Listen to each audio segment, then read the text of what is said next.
Hello, सभी को नमस्कार। हाँ जी, स्वागत है आप सभी का डेस्टिनी कॉमर्स अकेडमी पर।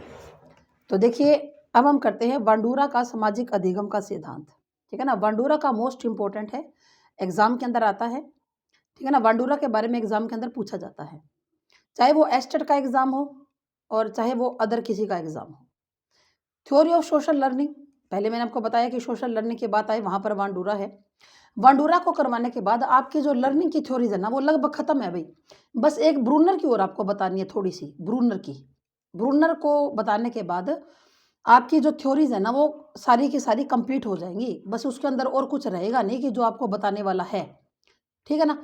तो देखो क्योंकि यही थ्योरीज़ है सारी की सारी। इसके प्रवर्तक कौन है? अल्बर्ट बांडूरा, जो कहाँ के रहने वाले थे भई? अमेरिका के। इस सिद्धांत का अन्य नाम क्या है? सामाजिक संज्ञानात्मक सिद्धांत, अनुकरणात्मक, अवलोकनात्मक, प्रेक्षणात्मक और मॉडलिंग थ्योरी। यानी कि इस सिद्धांत के अंदर क्या किया जाता है? अनुकरण करके हम समाज का अनुकरण करते हैं।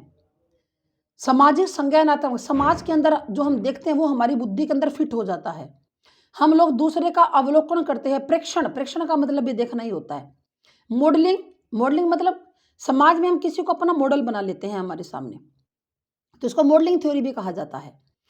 यानी कि भई देखो, हम लोग बहुत सारी चीज़ें कैसे सीखते हैं? समाज के अंदर देखकर सीखते हैं। समाज में देखकर हम बहुत सारी चीज़ों को सीख लेते हैं कि हाँ भई, ये काम ऐसे हो रहा है, ये काम ऐसे हो रहा है, ये काम हमने ऐसे करना है, ये काम हमने ऐसे करना है। तो ज़्यादातर चीज़ों को हम समाज के अंदर क्या करते हैं? देखकर सीखते हैं भई। इसको क्या कहा जाता है? इसको सामाजिक अधिगम सिद्धांत कहा जाता है। ठीक है? क्या कहा जाता है? सामाजिक अधिगम सिद्धांत कहा जाता है। अगर किसी घर के किसी के आस-पड़ोस का वातावरण झगड़े वाला होगा ना, तो बच्चा भी जो है ना, वो झगड़े की बातों को पसंद करेगा। किसी का प्रेम-प्यार का वातावरण होगा, तो बच्चा उसी को पसंद करेगा। किसी को अपने पेरेंट्स से बहुत ज़्यादा प्रेम मिला है, तो उसके मन में भी प्रेम भरा होगा। अगर किसी को नफ़रत मिली है ना बचपन में किसी से, तो उसके मन के अंदर भी नफ़रत भरी होगी। अगर आप किसी को पढ़ते हुए देख लेते हैं, आप ये देखते हैं कि भई पढ़ रहा है भई, कोई भी आपका जानकार है, नोन है, हर रोज़ दिन के अंदर 7 से 8 घंटे पढ़ाई कर रहा है, अपनी नौकरी की तैयारी कर रहा है, तो आपके मन में भी आएगा ज़रूर कि क्यों ना मैं भी अपनी नौकरी की तैयारी इसी तरह करूँ भई, मैं अपना कोई टाइम टेबल बनाऊँ और इतने घंटे मैं भी एक पढ़ूँ। तो ये क्या होता है, इसी को हम लोग क्या बोलते हैं कि मॉडलिंग थ्योरी बोलते हैं। क्या बोलते हैं? सोशल लर्निंग या मॉडलिंग थ्योरी बोलते हैं। ठीक है ना? जैसे देख लो, जैसे बोलते हैं ना कि भई लाइब्रेरी में के अंदर पढ़ाई होती है, घर के अंदर पढ़ाई नहीं होती। जैसे कई लोग बोल देते हैं, बच्चे बोलते ही हैं कि पढ़ाई लाइब्रेरी में होती है, घर में नहीं होती। कारण क्या? क्योंकि लाइब्रेरी में आप सभी को पढ़ते हुए देखते हो, तो आपके अंदर वही वाइब्रेशन आते हैं, आप भी पढ़ते हो। अब लाइब्रेरी में एक मान लो आपको कोई लड़की आपकी मित्र है, और उस लड़की वो बताती है कि मैं घर जाकर रोटी खा के 2 घंटे आराम करके और मैं रात को फिर 9 बजे से लेकर 12 बजे तक मैं पढ़ती पढ़ती हूँ। तो आपके मन में ज़रूर आएगा घर आके कि क्यों ना मैं भी 9 से 12 पढ़ूँ, वो भी तो पढ़ रही है। तो आपने ये किससे सीखा? ये समाज में देख कर सीखा ना। आपने समाज में देख लिया कि भई फलानी भी तो पढ़ रही है, वो भी तो पढ़ रहा है, वो मेरा दोस्त भी तो पढ़ रहा है, तो मैं क्यों ना पढ़ लूँ भई? ठीक है ना? तो ये क्या है? ये सामाजिक अधिगम होता है। समाज के अंदर देखकर हम लोग क्या करते हैं? अधिगम करते हैं। हम लोग नई-नई बातों को सीख लेते हैं समाज के अंदर देखकर। ठीक है? अब जैसे मान लो कोई क्या कर रहा है, कोई गरीबों की भलाई कर रहा है, गरीबों को दान दे रहा है, तो हम सोचते हैं हम भी दें। अगर आपका मित्र आपको ये बोलता है कि कल मेरा जन्मदिन था, आपका मित्र क्या बोलता है? कल मेरा जन्मदिन था और मैं अनाथ आश्रम के अंदर गया था, अनाथ आश्रम के अंदर, और मैं वहाँ पर बच्चों को क्या बाँट के आया? मैं बच्चों को वहाँ पर जो मान लो कुछ भी हो सकता है कि वो कहेगा कि मैं बच्चों को वहाँ पर बिस्कुट के पैकेट बाँट के आया हूँ, सभी बच्चों को।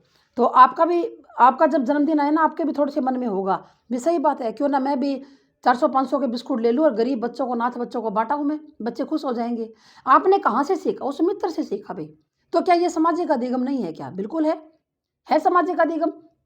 आप लोग समाज में देखकर सीख रहे हो भई, है ना? तो ये वांडूरा कहता है कि हर चीज़ हम लोग अपने बुद्धि से नहीं सीखते, हम उद्दीपक को देखकर नहीं करते, बहुत सारी चीज़ें हम समाज में देखकर कर लेते हैं, क्योंकि दूसरे वैसा कर रहे हैं, तो हमें भी वैसा ही करना चाहिए, हम लोग ऐसा मानते हैं, ठीक है? उसके बाद देखो, यह सिद्धांत क्या बताता है कि लोग कैसे और क्यों सीखते हैं? यह सिद्धांत क्या बताता है कि लोग कैसे और क्यों सीखते हैं? इसमें अवलोकन और जो मॉडलिंग है उसकी क्या है, एक प्राथमिक भूमिका है अवलोकन की और मॉडलिंग की, कि लोग कैसे और क्यों सीखते हैं, सीखते क्यों हैं आखिर लोग, ठीक है ना। ये सिद्धांत ये बात बताता है। एक व्यक्ति दूसरे को देखकर उसके अनुसार व्यवहार करता है, ठीक है ना। एक व्यक्ति जो है वो दूसरे को देखकर उसके अनुसार क्या करता है, व्यवहार करता है। लोग कैसे सीखते हैं, क्यों सीखते हैं, क्योंकि हम दूसरे को देखकर वैसा ही व्यवहार करते हैं, ठीक है ना। हम अगर किसी रिश्तेदार के घर जाएंगे, वहां पर कोई चीज़ जैसे वो लोग कैसे उनका लाइफस्टाइल है, हम भी कई बार अपना लेते हैं कि हाँ बहुत अच्छी बात है, भी वो तो ऐसे करते हैं मैं भी ऐसे करूं, करते हैं ना। जैसे आप किसी रिश्तेदार के घर चले गए, वहां पर ये देखा कि वो चीज़ है ना, वो चावल को ऐसे खाते हैं भाई, चावल को मान लो, चावल के लिए वो दाल के साथ खाते हैं, कढ़ी के साथ खाते हैं, कोई भी हो सकता है ना। वो चावल को के अंदर, मतलब आपने देखा कि चावल के अंदर चने की दाल डाल के वो खा रहे हैं, ऐसे बना रहे हैं, तो आप भी घर पे आके ऐसे करोगे कि भी मैं भी चावल के अंदर चने की दाल डाल के बना के देखूं, तो ये सामाजिक अधिगम है, ठीक है ना। तो इन्होंने, वांडूरा ने अपनी इस बात को सिद्ध करने के लिए, अपने इस बात को, तो इन्होंने 3 प्रयोग किए भी। एक तो इन्होंने प्रयोग किसके ऊपर किया, बालकों पर किया, एक जोकर के ऊपर किया, और एक बेबी डॉल। वैसे तो ये बेबी डॉल तो हम लोग कहते हैं, वो नाम क्या था खिलौने का, बोबो डॉल था, कोई होगा खिलौना, बोबो डॉल थी वो गुड़िया। तो इन्होंने बालकों के ऊपर अपना प्रयोग किया। बालकों के ऊपर क्या प्रयोग किया कि एक कक्षा के बालकों का 3 ग्रुप बना दिया भाई, और तीनों ही ग्रुप को क्या दिखाई गई, ये जैसे बालकों का 3 ग्रुप है, तीनों को ही क्या दिखाई गई, एक फिल्म दिखाई गई पर्दे के ऊपर। फिल्म के अंदर क्या था कि मार धाड़ की फिल्म थी भाई, ठीक है ना, मारने की, कूटने की, मार धाड़ की फिल्म थी यहाँ पर। तो क्या किया, इन तीनों ही बच्चों को अलग अलग फिल्म दिखाई, इन तीनों बच्चों को फिल्म दिखाई, तीनों प्रकार के बच्चों को। तो इनमें से 50% बच्चों को ये फिल्म बहुत पसंद आई, क्योंकि उनके घर के आसपास का वातावरण क्या था, मार धाड़ वाला ही था, ठीक है ना। घर के आसपास का वातावरण कैसा था, मार कुटाई वाला वातावरण था। नहीं, 3 अलग अलग ग्रुप नहीं था इसके अंदर, सुनो भी मेरी बात, अलग अलग ग्रुप तो बॉबी डोल के ऊपर बनाया था। बालकों के लिए क्या किया कि एक कक्षा के बालकों को क्या दिखाई गई, पर्दे के ऊपर यहाँ पर फिल्म चल रही है, और यहाँ पर क्या बैठे हैं, बालक, यहाँ पर बच्चे बैठे हैं। बच्चे क्या देख रहे हैं, फिल्म को देख रहे हैं, और फिल्म के अंदर क्या है, मार धाड़ की, लड़ाई झगड़े की फिल्म है। बच्चों को फिल्म अच्छी लगती है, कितने बच्चों को, 50% बच्चों को। क्यों, घर के आसपास का वातावरण लड़ाई झगड़े वाला है। 30% बच्चों को ये फिल्म बिल्कुल भी अच्छी नहीं लगी, क्योंकि भाई उनका जो वातावरण है वो बड़ा अच्छा है, और 20% बच्चे हैं उनका कुछ जवाब नहीं दिया उन्होंने, है ना। तो फिर जोकर पर इन्होंने प्रयोग किया। जोकर पे कैसे, कि ये दिखाते हैं कि बच्चों को ये दिखाते हैं एक फिल्म के अंदर कि एक जोकर आता है, और जोकर क्या करता है, अपना मुंह तरह तरह से बनाता है। वो जोकर, जो जोकर है वो अपना मुंह बनाता है अलग अलग प्रकार से, और वो जोकर उसके अंदर नाचता है, कूदता है और हंसाता है। तो बच्चे भी वैसा ही करने की कोशिश करते हैं, बच्चे भी क्या करते हैं, वैसा ही करने की कोशिश करते हैं, फिल्म की तरह ही। वो जोकर, क्योंकि तो मतलब वो सीख लिया ना उन्होंने कि जोकर कैसे नाच रहे हैं, गा रहे हैं, कैसे मुंह बना रहे हैं। फिर इन्होंने प्रयोग किया बेबी डॉल के ऊपर। बेबी डॉल क्या है भाई, बेबी डॉल एक गुड़िया थी। तो इन्होंने क्या किया कि यहाँ पर 3 अलग अलग ग्रुप को लिया था बच्चों के, और एक ग्रुप को क्या दिखाया गया था इस फिल्म के अंदर कि एक यहाँ पर क्या है, एक बॉबी डॉल है, यहाँ पर क्या है, एक बॉबी डॉल है। तो इसको एक बच्चा क्या करता है, मारता है, पीटता है बहुत ज्यादा। यहाँ से आता है जी टीचर, यहाँ से कौन आता है, टीचर। टीचर बॉबी डॉल को मारने पर उसकी क्या करता है, प्रशंसा करता है उस बच्चे की, उसको तारीफ करता है, विवाह विवाह, बहुत अच्छा बहुत अच्छा। दूसरे ग्रुप को क्या दिखाया गया कि फिल्म के अंदर एक इसी तरह से एक बॉबी डॉल है, और एक लड़का क्या करता है, उसको मारता है, पीटता है। यहां से एक अध्यापक आता है, अध्यापक उसको इस बात के लिए क्या करता है, डांटता है बहुत ज्यादा, ठीक है। तो ये बच्चे ये देख रहे हैं, यहाँ पर बच्चे बैठे हैं, ये देख रहे हैं। तीसरे प्रकार के बच्चों को क्या दिखाया कि फिल्म के अंदर एक इसी तरह से बॉबी डॉल है, और यहाँ पर अध्यापक आता है, ना तो वो कुछ कहता है, और ना वो डांटता है, ना वो प्रशंसा करता है।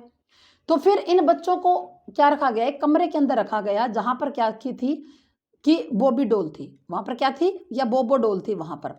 तो ये जो पहले प्रकार के बच्चे हैं, इन्होंने उसको खूब मारा पीटा, क्योंकि उन्होंने क्या देखा था कि उनकी प्रशंसा हो रही है इस बात के ऊपर।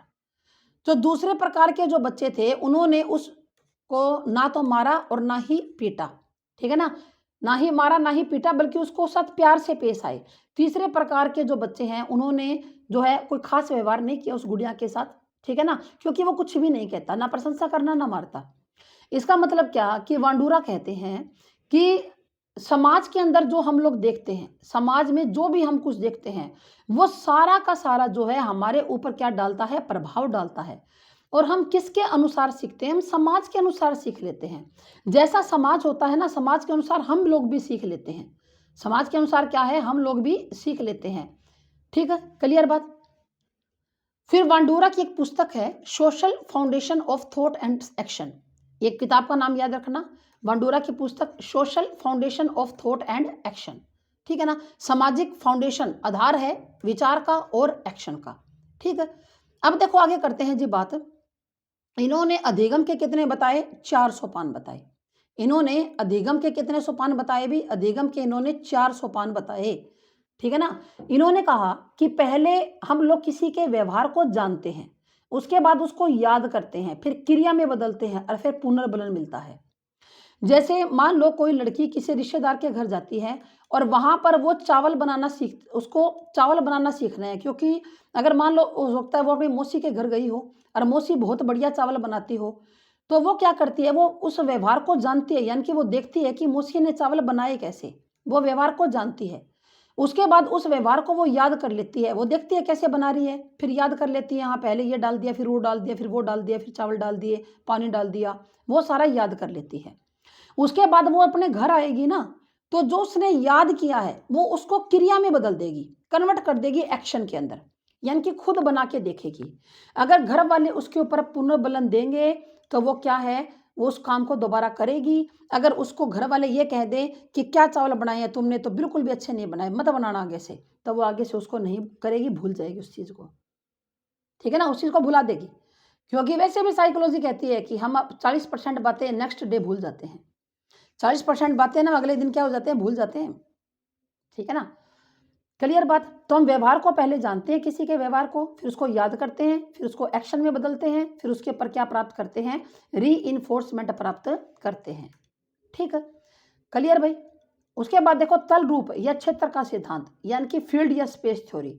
वैसे तो ये नहीं है इसके अंदर आपके ज़्यादा सिलेबस के अंदर, पर यह है कि थोड़ा थोड़ा अगर पढ़ लोगे तो ठीक रहेगा।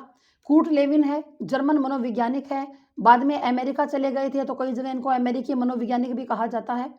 रसायन शास्त्री मनोवैज्ञानिक थे। इन्होंने कहा था कि जीवन के अंदर वातावरण का बड़ा महत्वपूर्ण रोल है। अगर वातावरण हमारे लिए कठिनाई वाला होगा, जिसे वह दूर करता है, अपने उद्देश्य पर पहुंचता है। ठीक है ना, जीवन में वातावरण को अधिगम का आधार मानना, आधार माना, वातावरण को क्या माना, अधिगम का आधार। अगर वातावरण कठिनाई वाला है तो हम लोग नहीं पढ़ सकते। जैसे ज्वाइंट फैमिली है और पढ़ने के लिए स्पेस नहीं है, तो वातावरण क्या है, उसके प्रतिकूल है। वातावरण क्या है, प्रतिकूल है। अब जैसे मान लो कोई लड़की है और उसकी घर के मान लो ससुराल के अंदर है वो, और ससुराल का सारा घर का काम करना पड़ता है, और उसके बाद वो नौकरी भी लगना चाहती है, तो बड़ा मुश्किल है उसके लिए। वातावरण तो प्रतिकूल हो गया ना।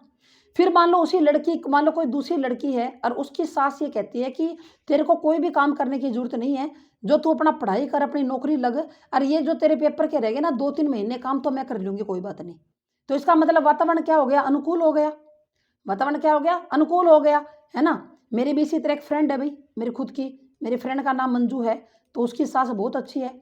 जब भी उसका पेपर होता है तो उसकी सास कहती है कि घर के काम की टेंशन नहीं है, तू कमरे से बाहर ही मत निकल। सारी चीज़ें उसको बिल्कुल बिल्कुल कमरे के अंदर ही पहुंचा दी जाती है, उसका नाश्ता खाना पीना सब कुछ। बस उसको उठ के नहा के अपने कमरे में बैठकर पढ़ती रहती है। तो अब उसके लिए जॉब पाना कोई मुश्किल बात थोड़ी ना थी, क्योंकि वातावरण अनुकूल था। घर का कोई काम करने नहीं देती थी उसकी सास, कहते तो पढ़ ले, कोई बात नहीं, जो तेरा तैयारी है ना पेपर की वो कर, तू टेंशन टूशन ना ले, काम की मैं अपने आप कर लूँ, कोई नहीं, पहले भी तो करती थी, तेरे आने से पहले अब भी कर लूँगी। तो इस तरह के भी है भी दुनिया के अंदर। तो वातावरण को अधिगम का क्या माना, आधार माना। बालक को वातावरण में अनेक कठिनाइयां आती हैं, जिसे वह क्या करता है भाई, दूर करता है और अपने उद्देश्य पर पहुंच जाता है।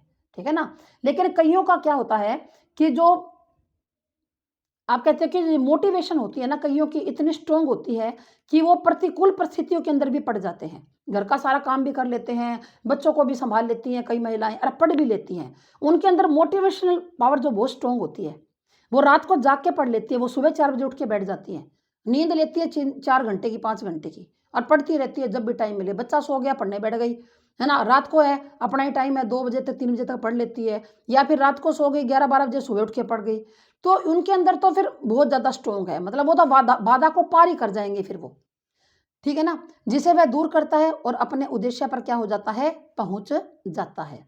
ठीक है, अब उसके बाद देखो, हाँ जी, आगे क्या है कि इन बाधाओं पर विजय पाने के लिए उसे प्रेरणा चाहिए। अभी-अभी बता दिया मैंने आपको तो, भई अगर वो तो अगर प्रतिकूल परिस्थितियों में भी कोई पढ़ रहा है ना, तो फिर उसके अंदर प्रेरणा बहुत ज़बरदस्त है फिर। नहीं तो वह क्या हो जाएगा, निराश हो जाएगा। इन्होंने महत्वपूर्ण शब्दों का यूज़ किया, जीवन दायरा, लाइफ स्पेस, किसी व्यक्ति के जीवन दायरे को मनोवैज्ञानिक क्षेत्र का नाम दिया गया। मतलब जो उसके लाइफ के अंदर जो स्पेस है ना? जो दायरा है, और उसके बाद इन्होंने किसकी बात की भई? ये तो बस शब्द ही याद करने हैं, यहाँ से नहीं आता एग्ज़ाम के अंदर जीवन दायरा वगैरह, वेक्टर्स वगैरह नहीं आते एग्ज़ाम के अंदर।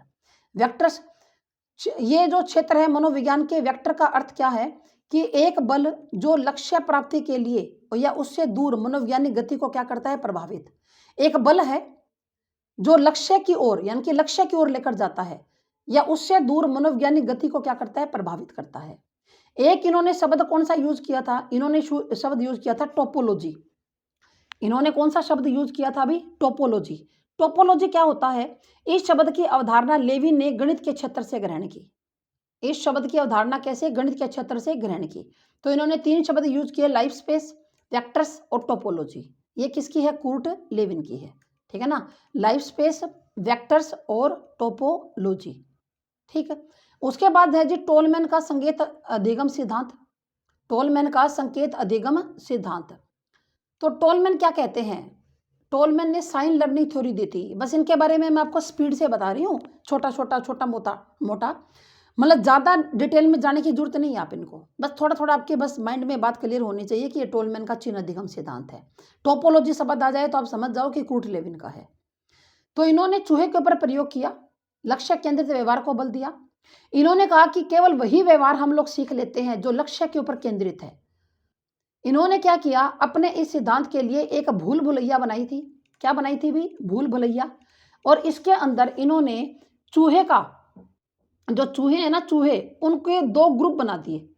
चूहे के क्या बना दिए, 2 ग्रुप। एक ग्रुप में 3 चूहे थे, एक ग्रुप में 3 चूहे थे। तो इन्होंने क्या किया, भूल भुलैया के अंदर पहले 3 चूहों को छोड़ दिया और भूल भुलैया के बाहर क्या रख दिया, खाना रख दिया, भोजन रख दिया।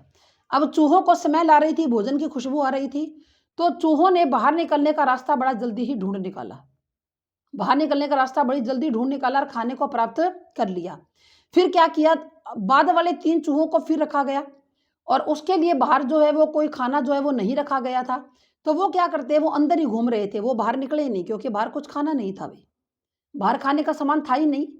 तो कहते हैं कि अगर कोई भी व्यवहार हमारे लक्ष्य की ओर ले जाता है, हमें मतलब हमें कुछ मिलने वाला होता है, तो हम लोग उसको सीख लेते हैं।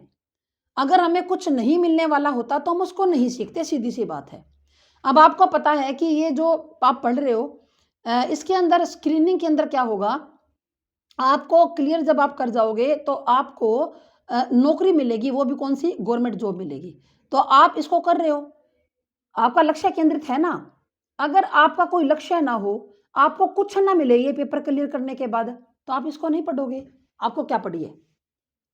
तो ये कहते हैं कि सीखते समय व्यक्ति लक्ष्य को देखता है, अनुक्रिया को नहीं देखता। अनुक्रिया माना रिस्पॉन्स, कि वो क्या क्या रिस्पॉन्स कर रहा है।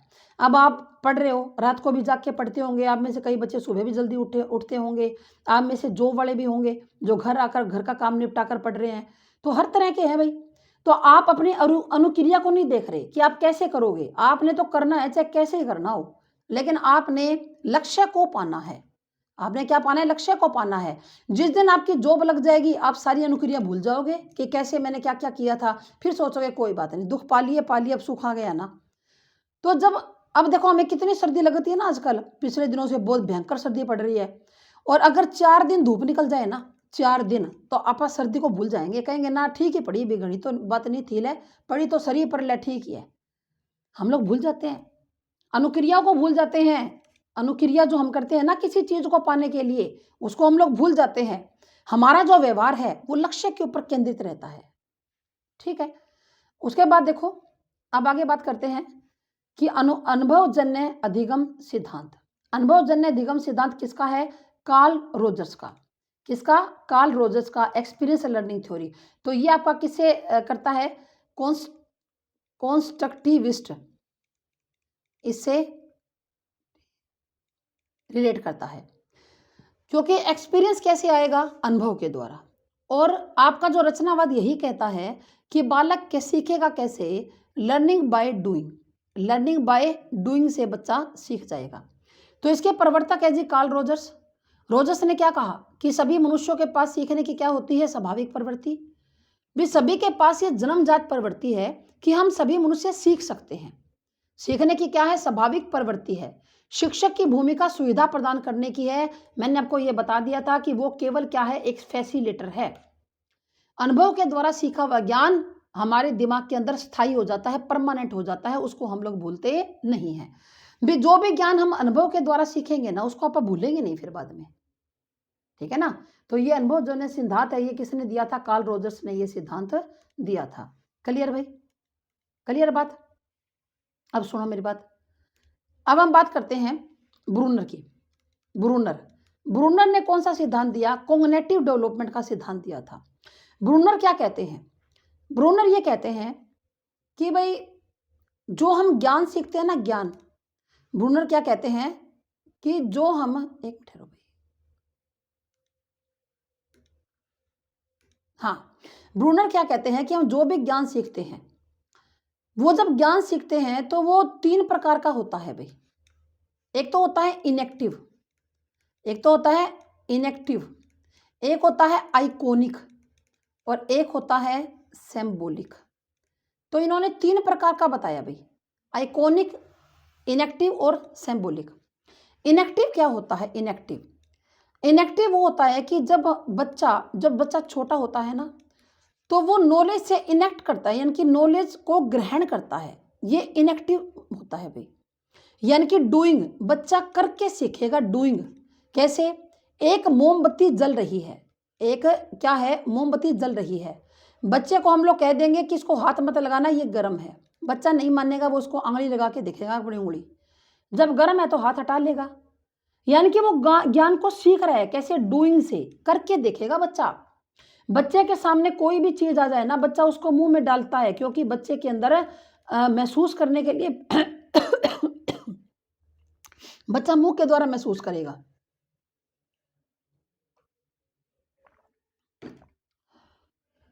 तो बच्चा करके देखता है ना। जैसे बच्चे को दूध की बोतल दिखाई दे गई, आप दूध की बोतल जो है वो बच्चे के सामने लेके आ रहे हो, साफ कर रहे हो उसको, तो बच्चा अपना मुंह चलाना शुरू कर देता है, क्योंकि बच्चा काम करके सीख रहा है कैसे किया जाता है।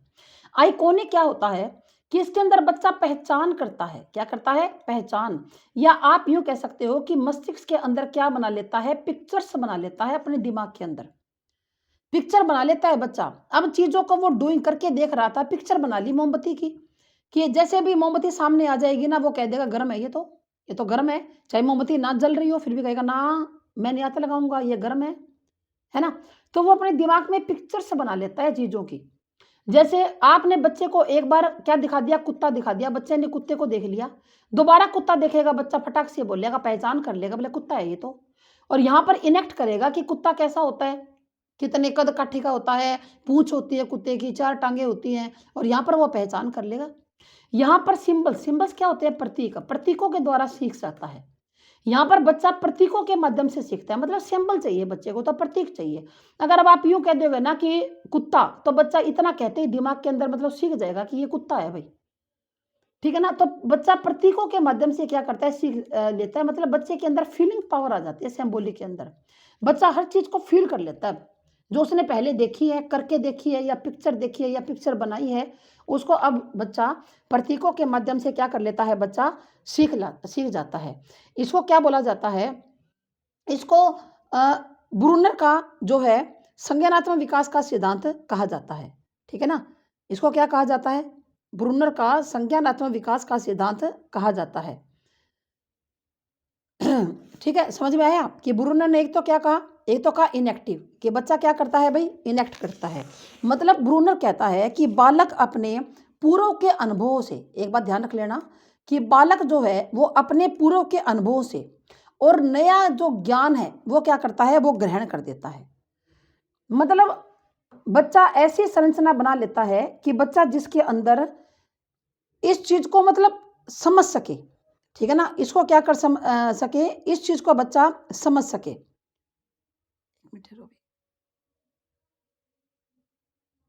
हाँ जी, इस चीज को बच्चा समझ सकता है कि ज्ञान को 3 प्रकार से धारण किया जा सकता है। एक तो इनएक्टिव, एक आइकॉनिक और एक कौन सा होता है, सिंबॉलिक होता है।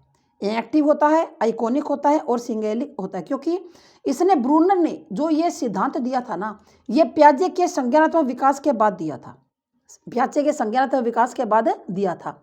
फिर जो इनएक्टिव होता है, ये आप यूं मान लो 0 से 18 महीने, यानी कि लगभग 1.5 साल का बच्चा होता है इसके अंदर, ठीक है ना। मतलब बच्चों के पास शब्द नहीं होते, बच्चों के पास क्या नहीं होते, बच्चों के पास शब्द नहीं होते, लेकिन अपनी क्रिया, अपने डूइंग क्रियाओं के द्वारा प्रकट कर देते हैं। जैसे बोतल को देखकर मुंह चलाना, वो बोलेगा नहीं कि भूख लगी है दे दो, बोतल को देखकर मुंह चलाएगा, ठीक है ना। तो बच्चा क्या करता है, अपने मतलब कुछ करके उसके साथ संबंध स्थापित कर लेता है। उसके बाद है आइकॉनिक, ठीक है ना। उसके बाद क्या है, आइकॉनिक। अगर आप हिंदी में पूछोगे तो इसको बोला जाता है सक्रियता अवस्था। बच्चा सक्रिय होकर सीखता है। मैंने कहा था ना कि बच्चे के आंख, नाक और कान उसके प्रारंभिक शिक्षक है। बच्चा एक्टिव होता है भाई। आइकॉनिक को क्या बोलते हैं, आइकॉनिक को दृश्य प्रतिमा बोलते हैं। आइकॉनिक को क्या बोलते हैं, दृश्य प्रतिमा बोलते हैं। तो ये कब से कब तक होती है, ये 18 से लेकर 24 महीने तक होती है। मैं इसको इरेज करूँ या समझ में आ रहा है, ना। 18 से लेकर 24 महीने तक क्या होती है, दृश्य प्रतिमा होती है। मतलब बच्चा किसी भी चीज का अपने मस्तिष्क के अंदर क्या बना लेता है, एक पिक्चर बना लेता है। सिंबॉलिक क्या होती है, सांकेतिक अवस्था होती है। कौन सी होती है, सांकेतिक अवस्था होती है। यानी कि बच्चा जो है ना, वो संकेतों के माध्यम से सीख लेता है। 1 मिनट रुको, भी थोड़ा सा इरेज करना पड़ेगा, इसे तो जमा खिचड़ी बन गई भाई।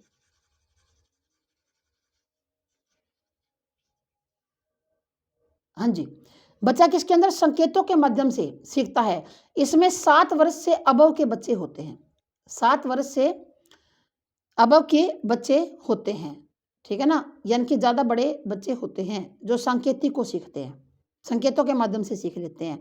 मतलब जो बच्चा होगा वो अपनी अनुभूतियों को भाषा के माध्यम से, संकेतों के माध्यम से व्यक्त कर देगा, ठीक है ना।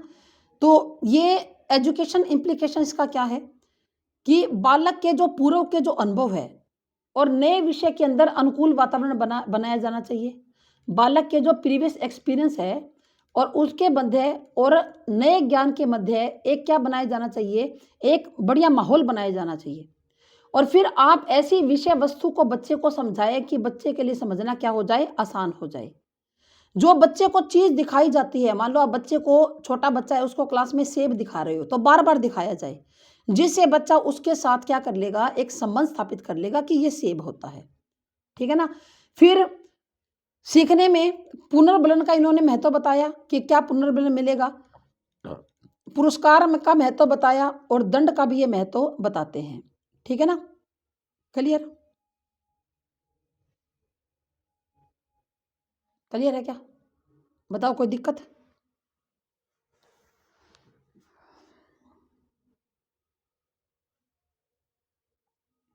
क्लियर, समझ में आ गया होगा।